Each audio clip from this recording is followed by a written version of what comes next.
There are a lot of running terms out there that I've read about or I've seen pop up on my watch or on a training plan, and one that I have been avoiding getting my head around for a while is threshold running. But I have a threshold run to do today. So I've done the research and I'm going to bring you out on my run with me, and I'm going to tell you about what threshold running is and why we should care about it as runners. So threshold running is something that you're going to see in most training plans. It's a key session for any runner, but in fact, it's often the session that pro runners do most of, although I'll come on to why a little bit later on.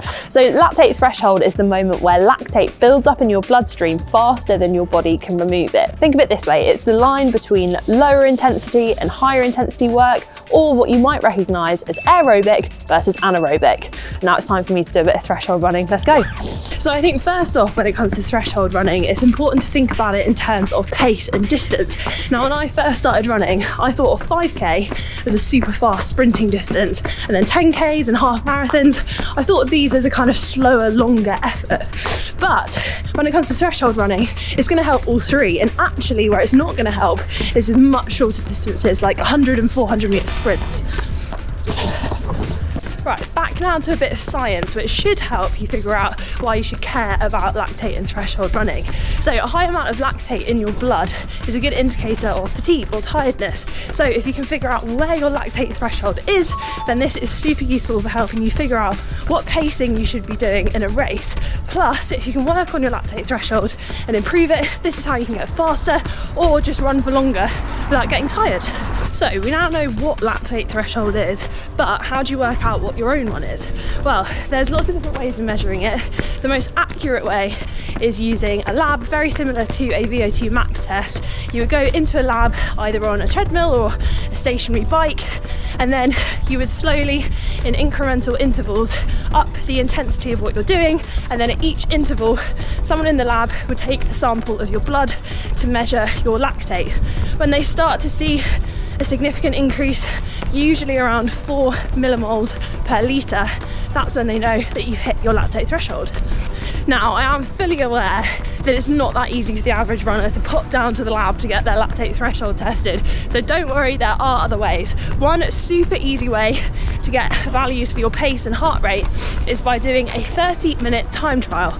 All you have to do is firstly make sure you've warmed up, do some walking like jogging or dynamic stretches.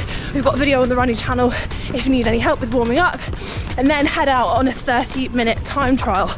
You should be trying to do an all-out effort for 30 minutes, making sure that you're trying to pace it as evenly as possible throughout the run so that you're not heading off too fast and then massively slowing down towards the end. Then once you finish this run, take the average pace from the last 20 minutes and take your average heart rate from the last 20 minutes as well. And these are going to be your threshold pace and heart rate. The reason you don't discount the first 10 minutes is because it's going to take a while for your heart rate to settle and the pace to settle too. Now, more experienced athletes or pro runners might find that their threshold pace and heart rate is about 90% of their maximum effort. Although if you're new to running, don't worry, you might find that these percentages are lower, but that's completely normal. And threshold pace is usually going to be something that you can sustain for around 20 to 60 minutes. I know what you're thinking, or at least this is what I was thinking at this point in my research, and actually a lot of people ask me this on Instagram as well. What is the difference between threshold running and tempo running? Well, this is what it is.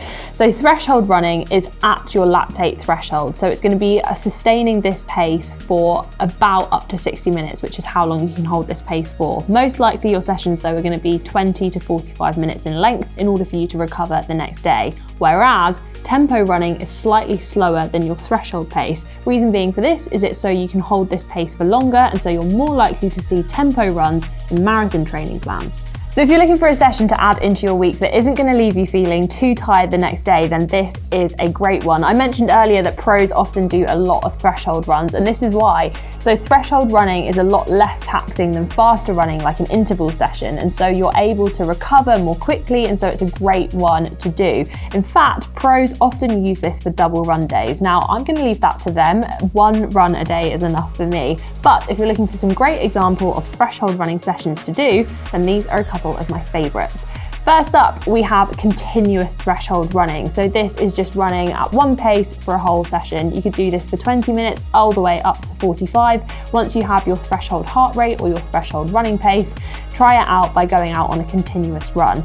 You can also do threshold interval sessions, so this is breaking it up. Some of my favorites include 3 times 10 minutes with 1 minute recovery in between each 10-minute block, or you could do 5 lots of 8 minutes at your threshold pace or at your threshold heart rate, again with 1 minute recovery in between each interval of 8 minutes. Have a go at those, screenshot the screen now so that you've got a note of which sessions you can do, and let us know how you get on. And if you want to see what it would be like to get your lactate tested in the lab, then check out this video where me and Andy went to get our VO2 max test done at a lab. The results are pretty surprising and quite impressive.